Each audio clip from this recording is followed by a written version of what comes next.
a trend that I think is happening is that meat is in a position to stop being so apologetic. So we are creating good and important data around the role of meat in the environment. Welcome to MeatsPad. In collaboration with the American Meat Science Association, it's a platform dedicated to share breakthrough knowledge that is accessible to the global meat industry. On each episode, you'll have the opportunity to listen and learn from meat specialists and professionals about the whole meat industry.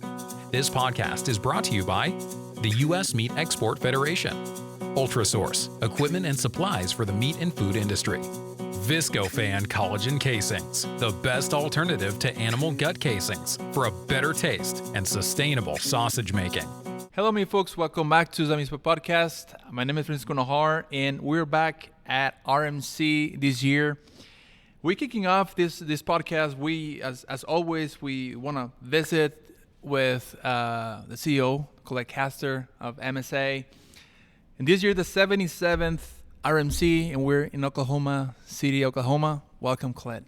Thank you. Super glad to be here talking with you again, and super glad to be here in Oklahoma City. Thank you very much for first of all for having us here. This is, I think, the fourth time that we bring the equipment, and I think it's just the best time of the year to convene and visit with a lot of folks that we don't get to see every year. And as I get older, I mean, when I talk to people, like I saw you last year, but it seems like it was not a full year. I mean, I don't know. It just is weird with, growing up and getting older and older. But how's everything? How's everything? I know. Doing a lot of things. You've been busy. We have a lot of topics that we want to cover a little bit. A lot of the international engagement. We got the Meet the Future. We got a lot of things, but I think we're going to start off by how many people are we expecting this year at RMC? So we are blowing past 1,000 people, and we had hopes that it would be an extra big RMC and break another record, but it blew past 1,000 and is heading toward 1,100 people that are here. And last year, how many we were in? 970. Okay, which was another record. Yeah. And you know because I see a lot of new faces again, which is, we're getting more and more, and sometimes people say, no, I think the meat industry, like, we need more and more hands, but I think we're seeing more and more people, a lot of new students, and I think that's good. Tell us about the proportion. We got industry people, we got academia for sure, we got students. Yeah, that's right. No, we have a perfect blend. So not only do we have, and just as you said, industry, academia, students. Within those groups, then we have further breakdown. So we have all of our sustaining partners are here, and they bring a lot of people from other disciplines too. And so when we do the career fair, I don't know if you had a chance to walk through that yesterday, but the career fair was our biggest career fair ever. We've got the supplier showcase and the technical talks, and so we have people who are just learning about American Meat Science Association, learning how their businesses interact with people who are meat scientists. So it's pretty darn exciting. For the people that couldn't come, I guess they were busy. I have some folks that this year won't be able to come, and I'm doing a business or whatever. But in maybe in 1 or 2 minutes, can you explain, like, in a very brief, what's new about this RMC, or what some of the I don't know, a little bit about what's different from last year for some of the folks that missed, and we just had Shaki with Dr. Baz, and we'll get to have some of the keynotes here, but for those of the folks that weren't able to come, maybe you can tell us a little bit about what was different this year than last year, and some of the new things going on. Well, maybe I'll even back up a step, and I'll talk about what it takes to put together an RMC. And so of course, that Deidre Mabry is the ringleader of the RMC team. Thank you, Deidre. Yes, go Deidre. And so that includes everything from the logistics, the meeting, and the content. And so she and the RMC chair, which is an elected position, each year they put together the technical content. And one thing that we began a few years ago was to make sure that we were covering all aspects of the discipline of meat science, because as you know, meat science is very broad, and we cover everything from cellular research through product development, food safety, all the way through things like pet food and rendering. And so we wanted to be sure that we didn't get distracted by focusing on just, the hot topics for that year or that time frame that the committee comes together. So Deidre and her team work in tracks, and so there's 6 tracks that relate to product quality, food safety, education, teaching, research. We try to look at all the constituents of both the membership and the people that will come to the meeting to be sure that we're checking the boxes for what they need from a science perspective in their discipline. Excellent. No, I think it's right on. And you mentioned pet food and rendering, and that keeps bringing it up. Many companies, they, like maybe 5-10 years ago, when I started coming here, this is my 9th year attending as a student and in the industry, but I didn't see a lot of the topic like sustainability. Like 10 years ago, I mean, we didn't see a lot, and like pet food rendering, it's getting more and more attention, which I think, and it's good that you were attracting folks in the industry, in academia, who are doing research and also working with companies targeting those needs. Yeah, that's a great point. And another area just like that, like you mentioned sustainability and the increasing interest in that, area that we feel very strongly about focusing on in the coming future is the role of meat in the diet and human nutrition. And we know that the trade associations have great people working in nutrition and trying to do good outreach to get the story out about what an important factor meat is in the diet instead of all the negative things that you hear people talking about. And so our staff team, including Dr. Calhoun, is really working to bridge that and work across the different protein sectors to make sure that we're pulling in the best science, that we're arming our scientists with information so that they might be working in product development, but they're getting questions from their customers, people that they know about meat in the diet, and we want to provide them that too. Since 1883, Ultrasource has been a trusted supplier to the food industry.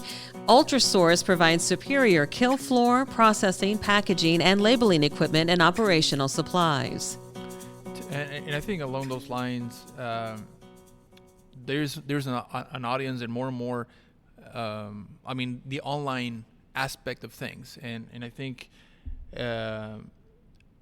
you've been here, you actually putting a lot of effort into going more online. And this is an example, right? I mean, the route or the platform of a podcast, and I think that was actually on the talk in the mornings, like those avenues for other people, and as you said, like why is meat important in the diet? And there's a lot of propaganda or agendas anti-meat, and I think stuff like this we need to put more out of. So I think it's good. Maybe you can mention a little bit of your effort on more and more online. Yeah, I will, but I'm also gonna say, so of course we all want to increase our online presence, and so we're trying to do things like MeatsPad, which I would like to give a big thanks to you and Dr. Bass, because your efforts in this area and coming here, and I always tease you guys that you really don't get to go to RMC because you take turns being holed up in this room, but it's such a rich environment to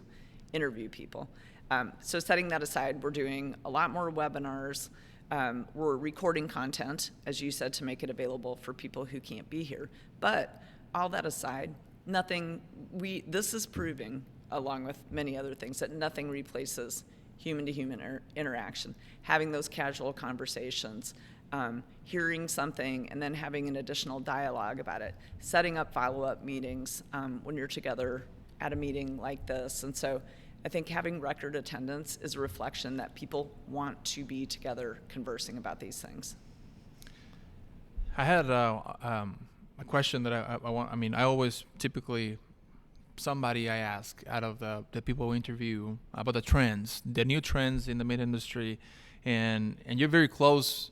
You're right in the middle between academia, industry, and a little bit of USDA and government. But what do you see different? I mean, going from 2023 to 2024,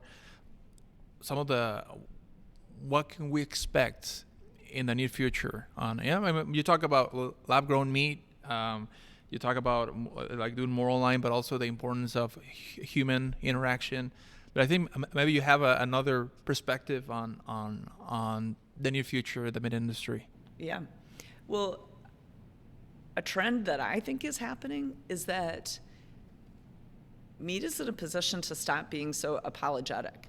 So we are creating good and important data around the role of meat in the environment. So I just came from the session that Dr. Place was giving about really, sort of laying out all the arguments that people have about the role of particularly beef production, but the other proteins as well on the environment. But the trade-offs that you have if you look at what would you do instead? Would you, as she said, turn the cropland into zucchini or that kind of thing? And so looking at these trade-offs, meat is, I think, taking its place as an important nutritional component. And I think more people are comfortable saying that. And so we're looking at, things that are simple ingredient statements.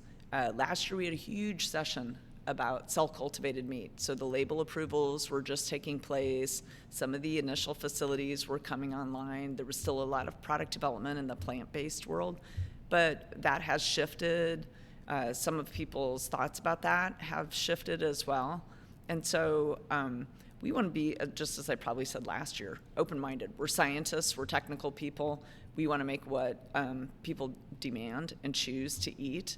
And if that changes and kind of morphs over time back to where it's more of a traditional meat product, which is what I think that we're seeing, then so be it. I like what you said about data, and I think in research, it's the more important thing, data, but science-based decisions on and content. You see some folks or people going against. You could talk about the meat industry, but against of something, but they don't have the right credentials the right influence to say something wrong or right about something. But I think we're gonna see more and more science-based platforms because I think consumers are eager to knowing more about the true. The true of meat. Yeah.